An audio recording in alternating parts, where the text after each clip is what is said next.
JBNN will keep you informed. I'm Michelle Jones, and in the news, transport boss lashes government after motorist slapped with $500,000 fine.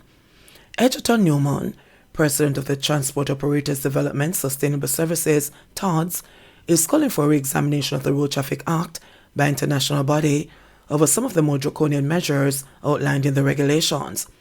Newman said he had noted two particular tickets. One would find a motorist $6,000. Newman said he had noted two particular tickets. One would find a motorist $6,000 for stopping in the left lane, sat in his vehicle kissing a female under the no stopping sign, and another issued to a public passenger vehicle PPV operator, which asserted windscreen tinted excessively, which attracted a $500,000 fine. Something is wrong with our lawmakers and those persons who craft the road traffic law. A man has a tint over the required 35 shade, and that man is charged $500,000? If that is not a crime, if that is not wickedness in high places, it is nothing, he said. No, I come out of my vehicle and kiss my wife and my girlfriend for that matter, wishing her goodbye, going off to work, and I'm charged $6,000? Now the point must be made. It's a no-stopping sign, but that's a bit much. We are doing a series of town hall meetings. We need a town crowd for international help to dissect the law. This act was crafted to plug the holes in the budget for the $1 trillion, Newman said.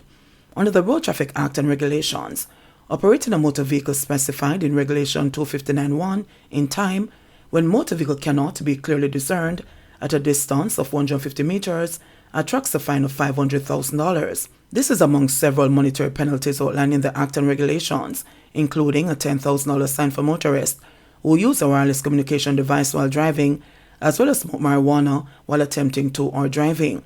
This act is not meant to reduce fatalities. It is meant as a money-making ploy, Newman said. Some serious investigation needs to be done at the highest level in regards to the new Road Traffic Act, and I'm calling on international bodies to dissect the act, because if it is not done and done with alacrity, then serious things are going to happen in this country of ours, he further warned. Ipowered rifle seized in Westmoreland. A major operation by the Joint Anti-Gang Task Force, now underway in Lennox Goods in Westmoreland, has led to the seizure of two firearms, including an Ipowered rifle. Lennox Goods forms part of the larger township of Darlington. A police source said that there has been a recent upsurge in criminal activities in the community. On February 3, the police reported that thieves stole an automated teller machine from a service station in Darlington. The thieves breached the machine and stole an estimated $8 million that had been inside. Meanwhile, on Tuesday afternoon, thieves challenged the police after robbing a supermarket in the community of over $2 million. A civilian was injured in the crossfire. One dead, two injured in fiery St. James crash. A man has succumbed to injuries sustained during a motor vehicle crash on the Rosal Main Road in St. James on Wednesday night. The collision, which took place during the Spot Valley intersection, involved a Toyota Corolla and a Nissan Wing Road. The dead man was traveling in the Toyota, which burst into flames following the impact. After the crash, the man was seen on the road bleeding profusely. He was subsequently taken to hospital, and according to sources, he later died from his injuries. A man and woman who were traveling in the Wing Road were taken to hospital with varying injuries. Their status is currently unknown. Both were reportedly thrown from the vehicle and ended up in a nearby ditch. Passers-by pulled the woman from the ditch and took her to hospital. It is unclear how the man got to the medical facility. Investigations continue into the crash. Licensed farm holder who shot man during bar dispute in St. Catherine charged. The police in St. Catherine have charged a licensed farm holder who allegedly shot a man in his face during a dispute at a bar, charged with wounding with intent, making use of a firearm to commit a felony, and breaches of the terms and conditions of a firearm authorization is 40-year-old Mark Chen, a technician of New Harbour Village in Old Harbour in the parish. The incident happened on the night of Friday, February 17. Reports from the Old Harbour police are that about 9 p.m., Chen got into an argument with a man while at the bar. Chen allegedly brandished his licensed firearm, held the man by his throat, and opened gunfire, hitting him in his face, according to the police. The injured man was assisted to hospital, where he was treated. The police say Chen later turned himself in, and his firearm, a 6-Sawyer pistol with a magazine containing 16 rounds of ammunition, was seized. He was charged after a question and answer interview in the presence of his attorney. His court date is being finalized. Asian stabbed to death in Ocho Rios, attacker arrested. The Senton police have accosted a man accused of fatally stabbing another man in Ocho Rios, St. Anne on Wednesday afternoon. Police report that the deceased, who is not yet formally identified, went by the alias Ashon. Head of operations for the St. Anne Police, Deputy Superintendent Kevin Francis, said that around 3 p.m., an altercation developed between both men when knives were brought into play. Ashon was stabbed. He died on the spot.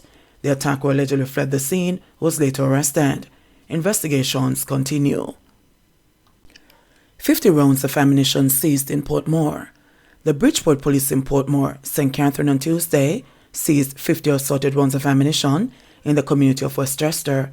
The rounds are as follows: 36 5.56, 6 9mm and 1 warhead, 5.38, 1.45, 2 12-gauge cartridges, 1 Browning magazine. The police say the seizure was made during a snap raid on Hilton Close. No arrest was made. The investigation is ongoing. No charges yet in Nikita Knowles' case. There is still no one charged in connection with the death of 9-year-old Nikita Knowles, who was found dead in Hanover 3 weeks ago. The person of interest remains in police custody. Young Nikita's body was found in bushes at the side of a road in her home community of Kew on February 1. Speculations are that she was raped before being strangled to death. A man who is said to be in a relationship with Nikita's mother, Nordia Edwards, was taken into protective custody after the child's body was found.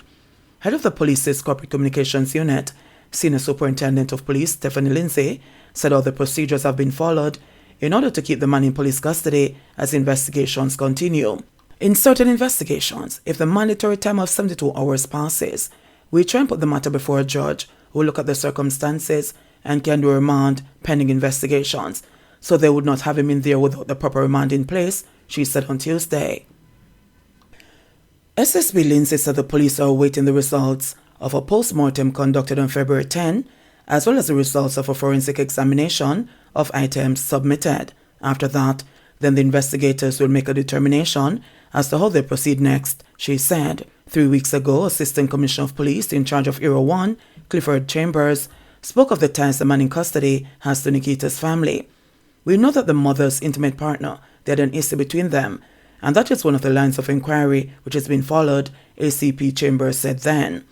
Nikita, who family members fondly called Joanna, was a student at Esher Primary. She reportedly traveled from school with her usual taxi driver. She and other passengers exited the cab at the usual spot, the foot of a dirt road leading up to a hill to where her family lives.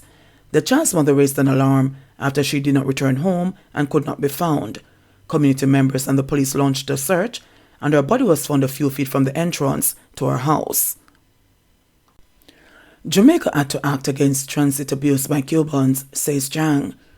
Minister of National Security Dr. Horace Jang today explained that the decision by the government to remove visa-free transit for Cubans is to stem the abuse of the travel provision. In a statement, Jang stated that Jamaica has been used by Cuban travelers as part of efforts to get to Central America. The United States has complained about an influx of Cuban travelers who have been making their way to the U.S.-Mexico border. The security minister stated that over the last 3 years, and in particular over the last year, there have been significant breaches of the visa-free transit arrangement by Cuban nationals. For the period July 2022 to December 2022, tens of thousands of Cuban nationals transited Jamaican ports en route to Central America and did not return, Chang pointed out. We cannot allow Jamaica to be used as an illegal transit point, whether perceived or detected, for people nor contraband. The visa-free transit for Cubans will be discontinued come March 13. All other travel provisions remain in place. Chang said that Jamaica continues to enjoy a positive relationship with the government and the people of Cuba.